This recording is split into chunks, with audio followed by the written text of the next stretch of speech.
आप किसी बच्चे को सम्मान सहित बात कर रहे हैं, उसको ट्रीट कर रहे हैं रिस्पेक्ट के साथ, सो आप देखिएगा कि वो भी आपको उसी तरीके से ट्रीट करेगा, उसका बात करने का तरीका बदल जाएगा। द सेम वे फ्रेंड्स, हम सभी बड़े, हम सबको ज़रूरत होती है एक रिस्पेक्ट की, यानी कि सम्मान की, और हम भी चाहते हैं कि हमें हाथों हाथ लिया जाए। बट कई बार क्या होता है फ्रेंड्स कि कहीं पर जोक्स बन रहे हैं, कहीं पर कोई कमेंट्स मारे जा रहे हैं, और ग्रुप का एक जो सेंटर होता है वो कई बार हम खुद होते हैं।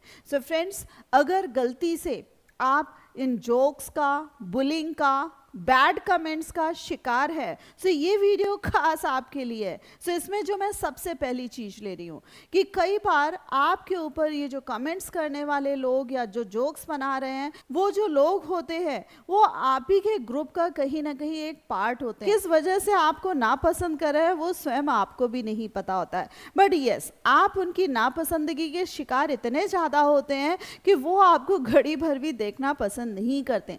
और ये जो कमेंट्स करे जाते हैं वो इस वजह से भी करे जा रहे होते हैं कि आप उस जगह को तुरंत छोड़कर चले जाएं। ऐसे लोगों के मंसूबे को समझते हुए आप उस ग्रुप में ही ज़्यादा शिरकत ना करें। और आप देख रहे हैं कि अब ये मुंह खोलने वाले हैं, आपके ऊपर कोई चीज़ बोलने वाले हैं, उससे पहले ही अगर उठ सकते हैं सो उठ जाइए। दूसरी जो चीज़ हो रही है कि कई बार ऐसे लोग भरी महफिल में चाहते हैं कि जो वो जोक्स कर रहे हैं, जिस तरीके से वो आपको ह्यूमिलेट करना चाह रहे हैं, सो वो सबके सामने कर ले। सो वो क्या करते हैं कि पहले आपको कंफर्टेबल करते हैं, अच्छे से बात करते हैं, और जब आप पूरी तरीके से बैठ जाएं, उसके बाद वो इस तरीके की हरकतें करना शुरू करते हैं। सो फ्रेंड्स, जब भी आपको इस तरीके का निशाना बनाया जाए, सो फ्रेंड्स उस व्यक्ति को भरपूर निगाह से अच्छे से देख जरूर लीजिएगा, और उसको ये जरूर आंखों ही आंखों में बताने की कोशिश करिएगा, मैंने ये जो तुम्हारी बकवास है उसको ग्रैस्प नहीं किया है,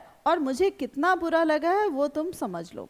तीसरी जो चीज आ रही है फ्रेंड्स, आपको अपने गुस्से पर नियंत्रित करना आना चाहिए, स्वयं पर नियंत्रण आना चाहिए, और आपको पता होना चाहिए कि आप अपने आप को कितना काम एंड क्वाइट रख सकते हैं। यानी कि जितना आप शांत रहेंगे उतना ही अच्छे तरीके से सिचुएशन को हैंडल कर पाएंगे, क्योंकि फ्रेंड्स वहाँ पर वो बकवास करने वाला इंसान एक अकेला नहीं होगा, बाकी जो लोग होते हैं वो पूरा का पूरा मजा लूट रहे होते हैं, यानी कि उन्हें बड़ा अच्छा लग रहा होता है कि इंसान की ऐसे टांग खिंचाई हो रही होती है।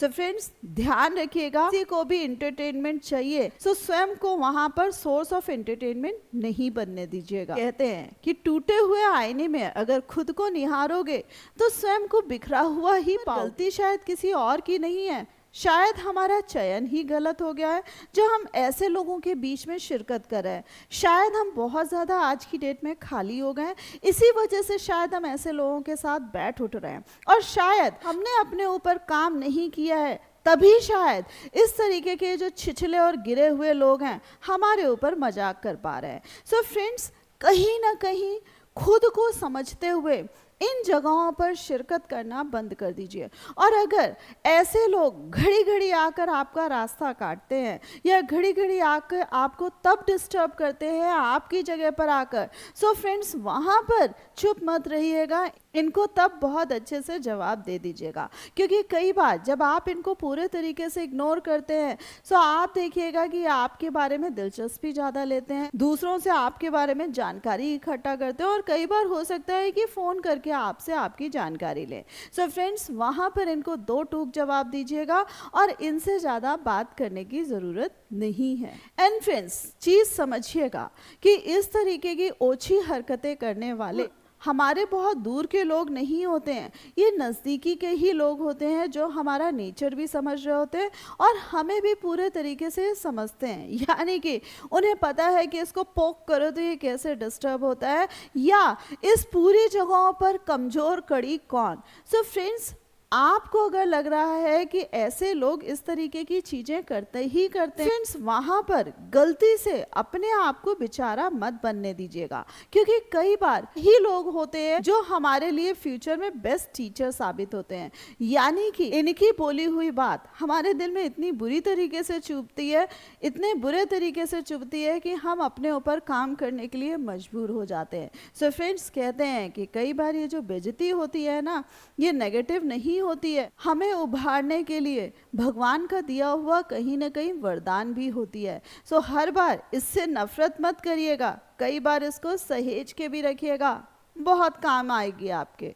कहते हैं कि ग्रुप में कई बार मूर्खों की टोली भी रहती है और जो शेर होता है ना वो अकेले रहता है। सो फ्रेंड्स, हम सभी एक सोशल एनिमल हैं, हमें अच्छा लगता है कि हम लोगों की कंपनी में रहें, हर कोई हमें पसंद करे। बट कई बार फ्रेंड्स शायद समय की नज़ाकत होती है, कुछ ऐसी ऊपर नीचे चीज़ें पड़ जाती हैं कि हम अकेले पड़ जाते हैं। सो फ्रेंड्स, वहाँ पर अपने आप को बेचारा साबित मत करिएगा, अपने आप को अकेला मत पड़ने दीजिएगा और अपने आप को एक चीज़ समझाने की कोशिश करिएगा कि शेर हमेशा जंगल में अकेले रहता है, पर जंगल का राजा भी शेर ही कहा जाता है।